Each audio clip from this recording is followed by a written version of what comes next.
प्रिय विद्यार्थियों नमस्कार। मैं ललितेश परमार 12th कक्षा के गणित विषय के अध्ययन में आप सभी का हार्दिक स्वागत एवं अभिनंदन करता हूं। विद्यार्थियों, अपने पिछली 7 कक्षाओं के अंदर अध्याय 3 मैट्रिक्स को कंप्लीट कर लिया था।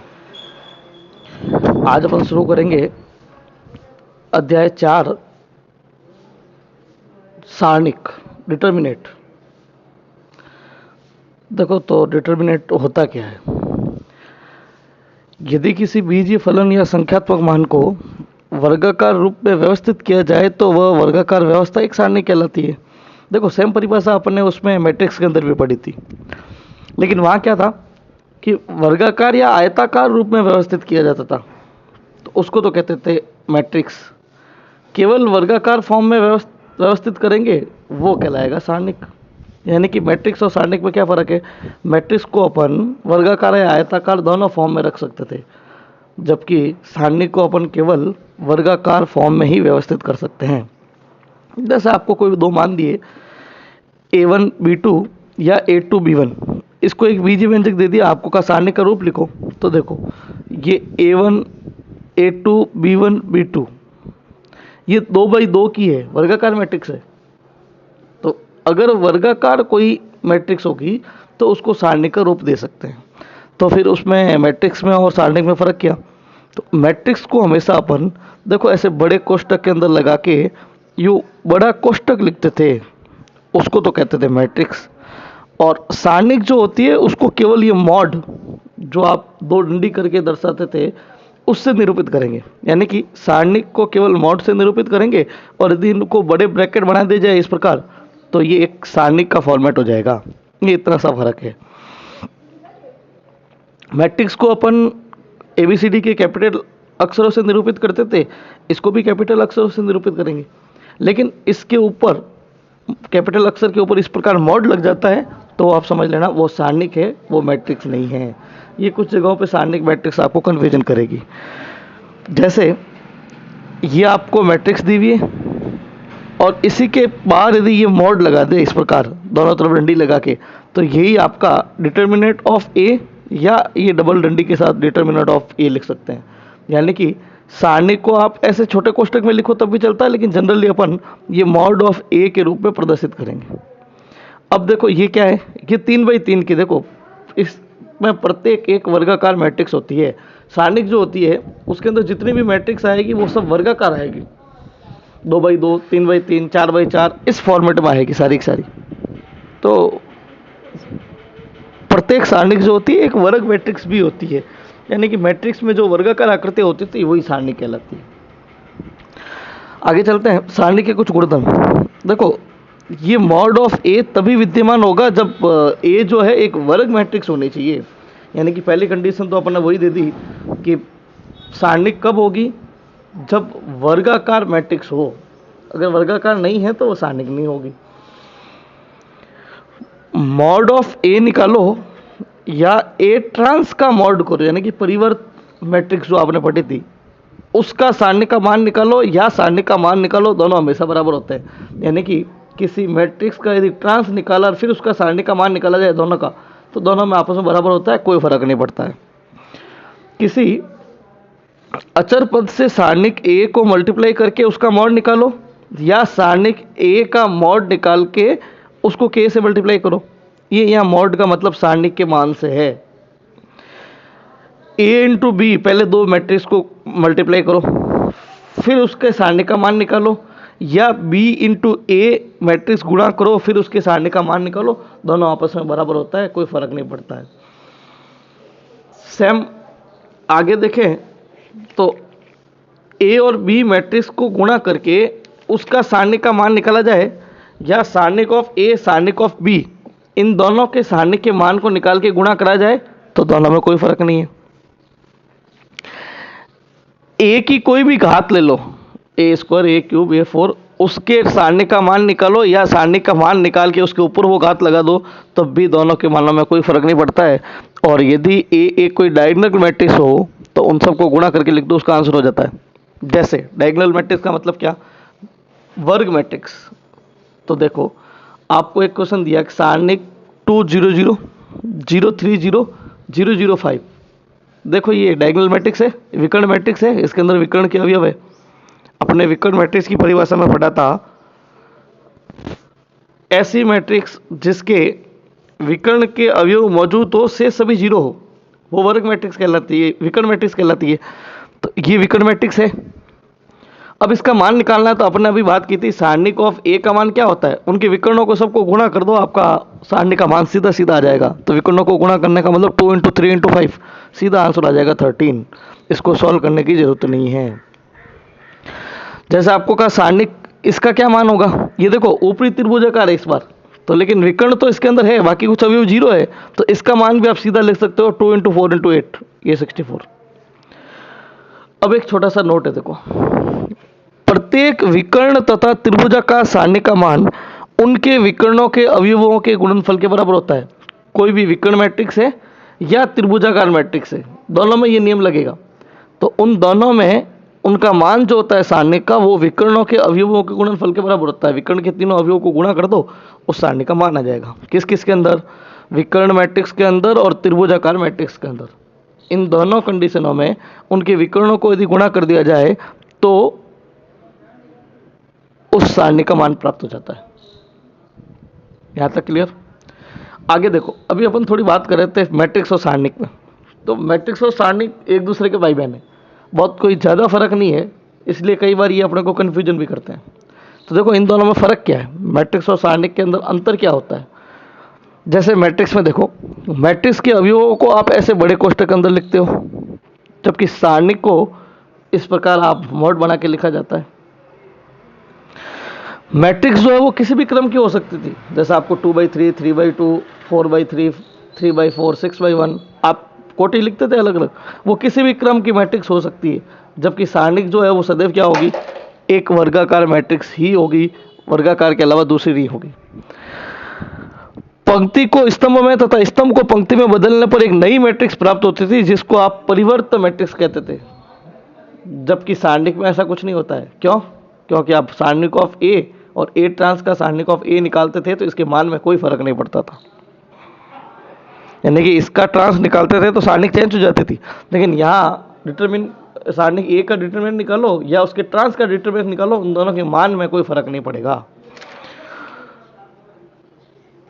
चौथा और सबसे बड़ा इंपॉर्टेंट काम, मैट्रिक्स का कोई संख्यात्मक मान नहीं होता है। देखो आप मैट्रिक्स को जब कभी भी सॉल्व किया आपने, a+b a-b किया होगा, ये ab मल्टीप्लाई किया होगा, तो सबके अंदर आपने चेक किया होगा कि सारणिक का मान जो है ना वो हमेशा एक सारणिक मैट्रिक्स के रूप में आता है। मैट्रिक्स का आंसर जो है वो हमेशा एक मैट्रिक्स आती थी 2/3। जैसे आपने मल्टीपल करते थे तो अपन कहते थे कि m × n और n × p करते थे तो n बराबर होना चाहिए, तो वापस सारणिक n × p आएगी। यानी कि मैट्रिक्स कोई भी है तो उसका मान हमेशा संख्यात्मक आएगा, लेकिन सारणिक में ऐसा नहीं है। सारणिक में हमेशा कोई फिक्स मान निकलेगा, संख्यात्मक मान आएगा, कोई कोई संख्या आएगी। जैसे ये 2/2 है, इसको जब सॉल्व करते हैं तो देखो ये आंसर आता है। अभी 2/2 को ये सॉल्व कैसे किया अपन अगले टॉपिक में बताएंगे। यानी कि सबसे बड़ा इंपॉर्टेंट जो अंतर है ये बड़ा वाला अंतर है। मैट्रिक्स का मान हमेशा मैट्रिक्स में ही उत्तर होता है, जबकि सारणिक का मान हमेशा एक संख्या के रूप में आएगा, मैट्रिक्स या सारणिक के अंदर उत्तर नहीं आएगा। चलो आगे चलते हैं। सारणिक का मान ज्ञात करना, एक सारणिक का मान कैसे ज्ञात करते थे वो समझना। आपको कोई एक मैट्रिक्स दी हुई है, देखो मैं आपको कहा था कि मैट्रिक्स वर्गाकार होती है, तो शुरुआत करते हैं 1 × 1 से। 1 × 1 का मतलब आपको एक ही अवयव दिया हुआ हो, तो देखो उस सारणिक का मान कैसे निकलेगा। सारणिक का मान निकलेगा, जैसे आपको सपोज करो ये 1 दे दिया -3, तो यही बेचारा इसका आंसर होगा। तो सारणिक ऑफ -3 का मान क्या होगा, -3 होगा। सारणिक ऑफ x का मान क्या होगा, -x होगा। अर्थात मॉड ऑफ x सारणिक का मान स्वयं के मान के बराबर होता है।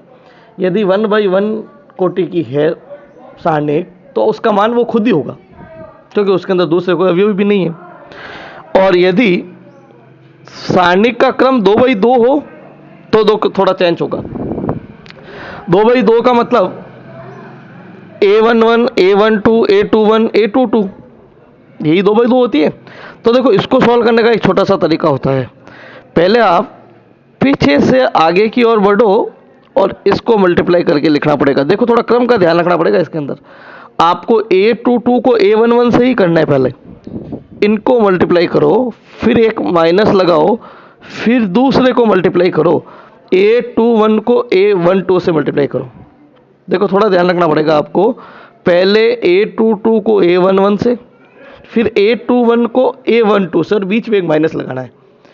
आप ये छोटा सा काम 10th क्लास के अंदर यदि वज्र गुणा विधि पढ़ी हो तो उस वज्र गुणा विधि के अंदर x अपॉन नीचे कुछ लिखते थे, y अपॉन नीचे कुछ लिखते थे, 1 अपॉन नीचे कुछ लिखते थे, उसके अंदर भी आपने इस प्रकार काम किया था। थोड़ा स्पेशली ध्यान रखना, पीछे से आगे की ओर मल्टीप्लाई करोगे, माइनस लगाओगे बीच में, फिर ये दूसरा मल्टीप्लाई करोगे। जैसे देखो एक एग्जांपल आपको कहा 3 4 7 10। अब देखो इस पे बार डंडी लगी हुई है, बोर्ड लगा हुआ है, तो इसका मतलब ये सारणी के मान की बात कर रहा है। तो देखो सारणी का मान कैसे निकलेगा, पहले पीछे से गुणा करूं, 30 इंटू 3 10 इंटू 3 सॉरी 30, माइनस लगाओ 7 इंटू 4 28, तो आंसर क्या आएगा 30 माइनस 28 2। अब अगला देखो, -5 को 2 से करोगे तो माइनस का 10, फिर एक फॉर्मूले का माइनस आ गया, और जब 7 को 4 से करोगे तो फिर माइनस का 28 आएगा, तो माइनस माइनस प्लस 28 में से माइनस का 10 गया, तो आपके पास आंसर मिल जाएगा 18। 2/2 का सारणिक खोलना आया, पीछे से ऊपर की ओर मल्टीप्लाई कराओगे, और A22 को A11 से कराओगे, फिर माइनस लगाओगे, और A21 को A11 से कराओगे, जो आपका आंसर आ जाएगा वो 2/2 हो जाएगी। अब चलते हैं थोड़ा 3/3 सारणी के अंदर। अच्छा है, थोड़ा सा डेंजरस काम है, और सबसे ज़्यादा खोलना का काम भी इसी का पड़ेगा। जब सारणी 3/3 क्रम की हो तब क्या करोगे, देखो 3/3 क्रम का मैं एक एग्जाम्पल लेके बताता हूँ। A11 A12 A13 21 22 23 31 32 33, ये आपके पास अवयव होंगे। अब सारणी का मान जो है ना, वो खोलते समय किसी भी पंक्ति या किसी भी स्तंभ के प्रसार से खोला जा सकता है। अब ये प्रसार क्या होता है, किसी एक पंक्ति या स्तंभ को लेके उसको खोलना। तो देखो पहले मैं आपको R1 से प्रसार खोलते हैं। R1 का मतलब पहली पंक्ति के सापेक्ष अपन प्रसार खोलते हैं। तो देखो इसके अंदर क्या होगा, थोड़ा समझना। आपको पहला अवयव मान लेना है A11, फिर क्या करना है, इस अवयव की पंक्ति और स्तंभ को छोड़ के पीछे जो अवयव बचे उसको सारणी के फॉर्मेट में लिखना है। जैसे देखो ये पंक्ति और ये स्तंभ छोड़ दिया अपन ने, तो पीछे कौन बचा, A22 A23 A32 A33, इनको आप एक सारणी के फॉर्मेट में लिख दो। फिर माइनस लगाओगे, फिर दूसरा अवयव लिखोगे A12। देखो जिस पंक्ति के सापेक्ष खोलोगे उसी पंक्ति का अवयव आएगा माइनस के साथ। फिर इस पंक्ति और स्तंभ को दबा दो, तो इसकी पंक्ति तो यही रहेगी और इसका स्तंभ ये वाला दब जाएगा। देखो इसकी पंक्ति यही रहेगी, स्तंभ ये वाला दब जाएगा, अवयव बचेंगे पीछे A21 A23 A31 A33। ये आपने एक सारणी के फॉर्मेट में लिख दिया। प्लस में देखो एक प्लस एक माइनस फिर प्लस। अब तीसरा अवयव लिखो A13, तो A13 लिखा तो ये पंक्ति और ये स्तंभ दब गया, तो पीछे आपके पास क्या बचा, A22 A21 A22 A31 A32। यानी कि पहली पंक्ति का पहला अवयव बाहर लिया, इसकी पंक्ति स्तंभ को दबा दो, पीछे जो अवयव बचा उसको सारणी के फॉर्मेट में लिखो। A12 को बाहर लिया माइनस के साथ, उसकी जो पंक्ति स्तंभ है उसको दबा दो, बाकी वाले अवयव को लिख दिया। A13 बाहर लिया, इसकी पंक्ति और स्तंभ को दबा दो, पीछे जो 4 अवयव बचे उनको लिख दिया।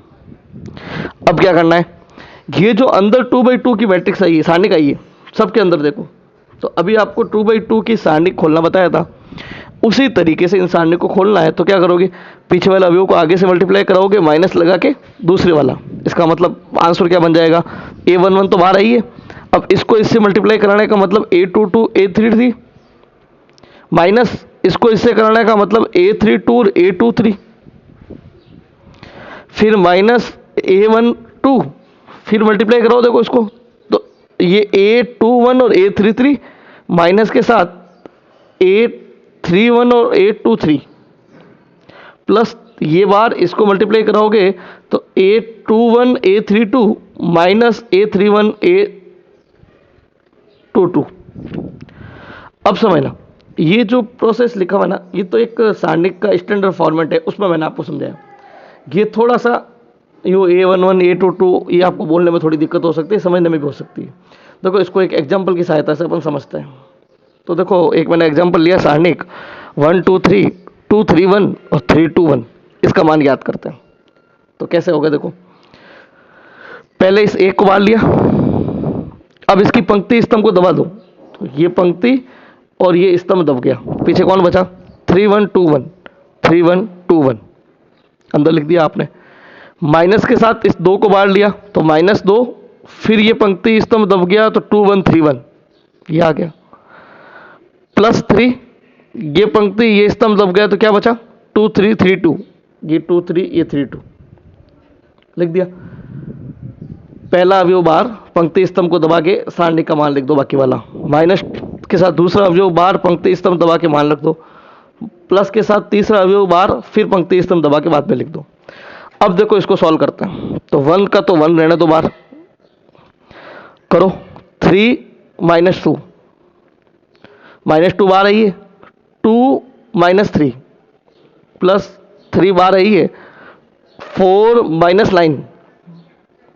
तो देखो 3 में से 2 गया 1, 1 को 1 से किया तो 1, 3 में से 2 गया तो -1 और माइनस माइनस प्लस 2 1 जा 2, प्लस 9 में से 4 गए तो माइनस का 5 बचेगा, -5 को 3 से किया तो माइनस का 15, 15 माइनस के 15 में से 3 चले गए तो माइनस का 12, आपका इसका आंसर हो गया।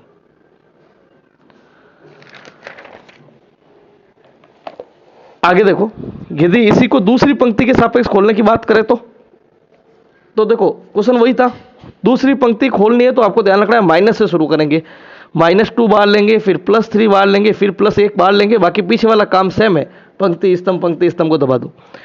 यही काम यदि R3 के सापेक्ष कर दे, तीसरी पंक्ति के सापेक्ष, फिर ध्यान रखना है प्लस माइनस प्लस। देखो शुरुआत कहां से करते हैं, plus minus plus, minus plus minus, plus minus plus, alternate plus minus 9 के अंदर चलता है। तो यदि तीसरी पंक्ति के सापेक्ष जाओगे तो फिर आपके पास प्लस माइनस प्लस आ जाएगा। काम वही करना है, तीसरा अवयव बार ले लिया, फिर A23 ले लिया, फिर A33 ले लिया, पीछे वही पंक्ति स्तंभ दबा के सारणी के अंदर लिखोगे, मल्टीप्लाई करोगे, आंसर आ जाएगा। यदि यही अपन C1 के सापेक्ष चलाएं, यानी कि प्रथम स्तंभ के सापेक्ष चलाएं, तब भी वही चलेगा, पर वही है plus minus plus, plus minus plus, पीछे अंदर का काम सेम। यही अपन यदि C2 के सापेक्ष चलाएं तो देखो फिर वो माइनस प्लस माइनस चलेगा, फिर पीछे का काम सेम, बार जो है वो अवयव आप ले लोगे। यही C3 के सापेक्ष चलाएं तब भी यही होगा, तीसरे स्तंभ के अवयव आएंगे, लेकिन वो प्लस माइनस प्लस के साथ आएंगे। ये तीसरी पंक्ति के अवयव ले लिए, अंदर काम वही है, सबका सेम। इससे सिद्ध क्या हुआ कि आप किसी भी पंक्ति और किसी भी स्तंभ के सापेक्ष आप मान निकाल सकते हो, लेकिन ध्यान क्या रखना है, जब भी आप 3x3 की सारणिक सॉल्व करते हो तो चिन्ह का ध्यान रखना है। देखो पहली पंक्ति के अंदर प्लस माइनस प्लस, फिर माइनस प्लस माइनस, फिर प्लस माइनस प्लस, अल्टरनेट देखो plus minus plus minus plus minus plus minus plus minus, ऐसे चल रहा है। तो जब आप R1 के अंदर काम में लोगे तो ये तीनों चीज आएंगे, R2 के सापेक्ष खोलोगे तब ये तीनों चिन्ह आएंगे, R3 के सापेक्ष खोलोगे तब ये तीनों चिन्ह आएंगे, C1 के सापेक्ष खोलोगे तब ये चिन्ह आएंगे, C2 के सापेक्ष खोलोगे तब ये वाले चिन्ह आएंगे, C3 के सापेक्ष ये वाले चिन्ह आएंगे। बस किसके सापेक्ष खोलते हो उसके चिन्हों को थोड़ा ध्यान में रखना है। शेष काम अपन अगले नेक्स्ट वीडियो में करेंगे। धन्यवाद।